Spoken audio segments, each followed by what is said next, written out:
আমি ডায়েট করছি, ওই জন্য মেয়েটাটা খাবো না।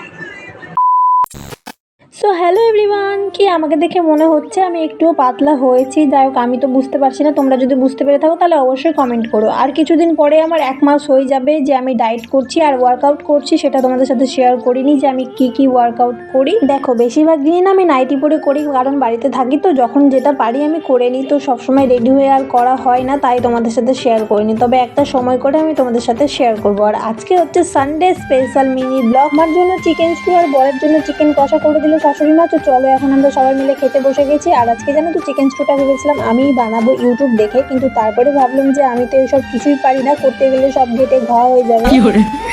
তো সেই জন্য আর বেশি পাকামো মারতে যাইনি, আমার শাশুড়ি মাই আমাকে করে দিল। আর খেতে জানো তো দারুণ হয়েছিল। আমি ভেবেছিলাম হয়তো খেতে ভালো লাগবে না, তার জন্য জানো তো গুনি গুনি 4টে চিকেন দিয়েছি। আর আমি একবার খেয়েছিলাম, আমার একদমই ভালো লাগেনি, তার জন্য আমি চিকেন বেশি দিইনি।